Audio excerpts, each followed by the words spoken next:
It is truly a great honor for me to have the opportunity to come and speak to you today.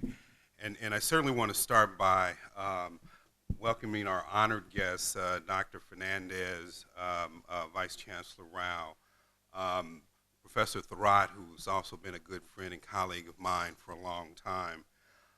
But I must give special thanks to my good long-term friend, Professor Jaffet. Think of him as the father of this particular conference, but in a way, he's the grandfather of everything that I've done. 19 years ago, I was a young scholar here at the National Law School, and Professor Jaffet took me under his wing, and he made sure I understood what the Dalit struggle was. He spent a considerable amount of time with me explaining the problems of untouchability and caste-based oppression. Last two decades have largely been responding to the conditions of Dalits which showed me. So I thank him and make sure he understands that while this is my 7th trip to India, they really all have been motivated by knowing him. African American scholars who look beyond the shores of Africa, look beyond the shores of America, typically gaze to Africa, our distant homeland. And indeed, I have been to Africa on 10 different occasions. Thus, African American scholars are typically not aware of the Dalit struggle. However, anyone committed to human equality, to anti-subordination, and to liberation themes must find the Dalit claim compelling. And it's really been in that spirit that this is my 7th visit to India over the past 20 years. I've also hosted several Dalit intellectuals at my home, and I have spoken at celebrations of Dr. Ambedkar, not only in Washington, D.C. and in London, but also at the 100th anniversary celebration for Dr. Ambedkar coming to Columbia that we are commemorating here. Thus, I am committed to continuing those exchanges. Indeed, even more so committed today than at any time in the past. On this particular journey, our group has now been in India for almost 3 weeks. We've had conferences at the University of Mumbai, roundtable discussions with the Institute of Dalit Studies in New Delhi, talked with scholars at BHU in Varanasi, and just recently at a conference earlier this week at A.N. Sinhar Institute in Patna. Indeed, going back to that particular conference that we had in Patna, Professor Kancha Alea said in his opening remarks, Black intellectuals must join hands with Dalit intellectuals of India to ensure that the Dalit liberation issue becomes a global issue. I agree wholeheartedly with that statement, but I actually take my sentiments further. In all my interactions with Dalit intellectuals over the past 2 decades, those interactions have substantially increased my understanding of the African American struggle in the United States. And I generally believe that that's also happened with Dalit intellectuals learning and understanding their struggle here better. So on one hand, we, by sharing our knowledge and information with each other, learn strategies and techniques and understand our struggle better to be more effective at advocating for the people that we are concerned at in our respective countries. But beyond that, we do not come here today as businessmen seeking profit. We come here as scholars seeking knowledge. And there is no question that globalization is going forward, primarily on an economic scale, but it must also go forward on a cultural scale. And we, the victims of oppression in different forms, need to be a part of the conversation of defining what that global culture is about with respect to subordinated people. So by joining together, we are also working in a collective effort to define and provide solutions to various forms of oppression, whoever faces it throughout the world. It's in that spirit of a collective endeavor of allies seeking knowledge that I want to offer some hard-learned lessons over my 2 decades of interacting with the Dalit struggle.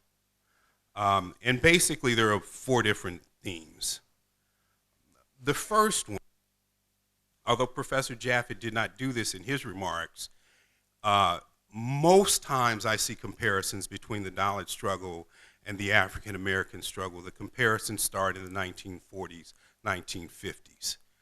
I think that is a very unfair comparison to the Dalit struggle.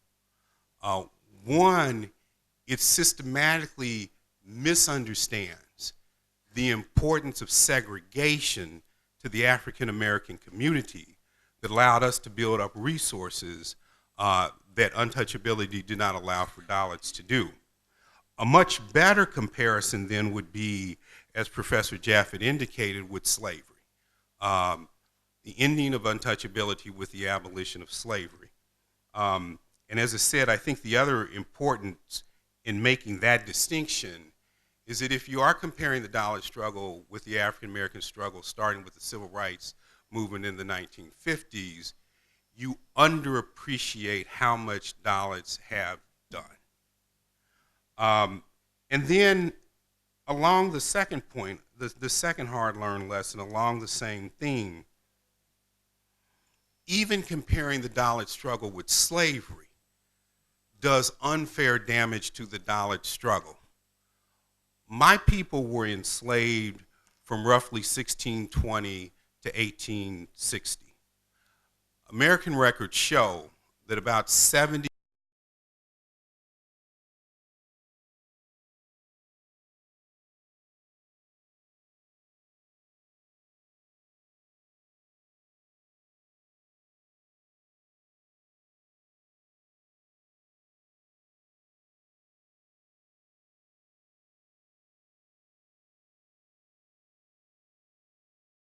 always had within our culture a struggle against slavery because we always perceived it as fundamentally unfair.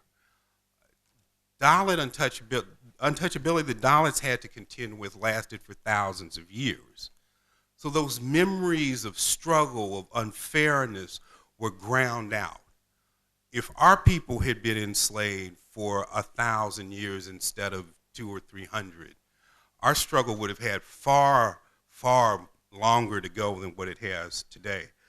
So the second thing I want to say once again is, even in the comparison of the Dalit struggle to the African American slavery, that does disservice to the Dalit struggle, and it underappreciates how far you have come, because you had to build up the revolutionary notion that your situation was unfair.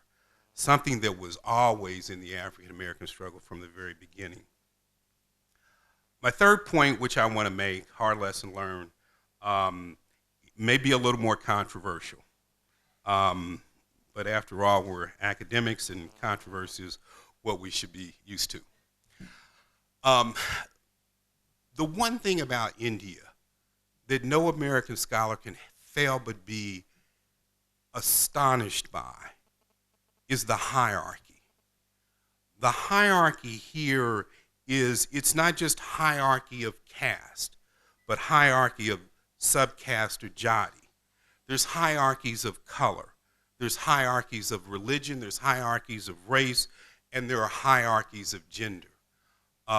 We, amongst ourselves, constantly talk about how deeply, that is, we, the American scholars, constantly talk about how deeply embedded the hierarchy of India is, even in conferences dedicated to the overthrow of hierarchy. And this takes me specifically to the issue of gender and hierarchy in India regarding gender and collaboration with African American community. I am an African American male. Professor Ron Hall over there is an African American male. Professor Jacoby Williams is an African American male. Attorney Jalil Dozier is an African American male. Am I missing one of our people? We do not have Trina Jones, who is an African American female, here. But if you look at the African American struggle in the United States today, for the last 25 years, African American women are twice as likely to graduate from college than black males. In other words, 2/3 of our college graduates are females, not males. Even within the academy, black females outnumber males currently, and that outnumbering will continue going into the future. So much of the future collaboration between Dalit intellectuals and those committed to their cause and African American intellectuals is going to occur with African American women. And our African American women constantly point to the hierarchy of gender, which they see as ubiquitous not only in India, but indeed even in the very conferences that we hold. Then my fourth point, and in some sense my final point, but I really do believe in some sense it's my most important point. I think for me it's the most significant lesson I have learned in my 2 decades of comparing the African American struggle with the Dalit struggle. There can be no doubt that Dalit scholars, Dalit activists have rightly perceived the problem that Dalits have is rooted in Hinduism.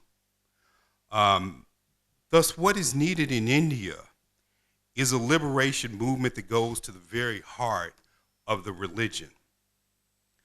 And I wish to make a suggestion in this regard, but before doing that, I want to also note another difference between American society and Indian society. And indeed, this difference is very critical for the African American struggle. American society from its very inception had an anti-traditional strain throughout it. The ones that came from England to populate North America were, for the most part, the second sons. That is, they were the ones who were not going to inherit the family wealth in England because of progenitor, which required the family wealth to go to the first son. So even the very beginnings of the English who settled there, the aristocrats were people who had been harmed by tradition.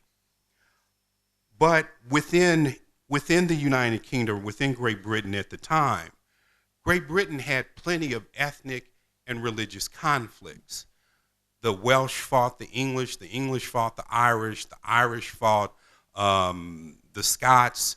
They were very aware of ethnic conflicts as well as of religious conflicts not only of Protestant and Catholics, but different sects of Protestantism. So from the very beginning, one of the major concerns of American society and American culture was to prohibit the traditions from the old country and the conflicts from the old country being translated into the United States. And the way to prevent those old conflicts from coming across that ocean was to preach to everyone that they were an individual. To say that you are not bound by traditions because it's up to you as an individual to make your own decision about what you want to do in your life. And we see that basic strand of liberation and anti-traditionalism in the United States playing itself out when we were in the Cold War with the Soviets. As we also saw it in the Civil Rights Movement, where at the beginning of the Civil Rights Movement, the argument was, do not treat us as black, treat us as individuals. The Women's Rights Movement, American feminism picked up on the same thing. Do not discriminate against us as women, treat us as individuals. And we're seeing the gays and lesbians doing it in the United States today, having recently got the Supreme Court to declare gay and lesbian marriage constitutional. Which points to a fundamental difference between American society that helped the liberation struggle of African Americans in a very deep and meaningful way. American society is a society that has one foot in the present and one foot in the future. The gaze of Americans is consistently on the future, not the past. We constantly discount old knowledge. Now, an American coming to India cannot help but be overwhelmed by old knowledge. There are buildings here that are 500, 600, 700 years old. Indeed, in our journey here, we have gone to Jama Masjid, we've gone to Varanasi, Bodh Gaya. On earlier trips, I've been to Mathura, to Amritsar, to Elephanta, to Khajuraho. The past is here in a way that an American finds extraordinarily strange. In my hometown of Bloomington, Indiana, we don't have a single building that's over 60 years old. So we don't live with constant reminders of the past. So if we're talking about a liberation movement against Hinduism, I would suggest a sustained attack on the one belief that holds the whole system together. The one belief that without it, all of the religious practices become irrelevant. And that is the belief in reincarnation, moving from one life to the other. To the extent that you make a sustained criticism of the concept of reincarnation, that undercuts all the justifications for the oppression of Dalits and leads towards a liberation movement in India, where India starts to really move beyond its past and into the future. So with that, I look forward to these further exchanges. I know this is going to be a great conference because, as I said, this is our 5th one. Thank you very much.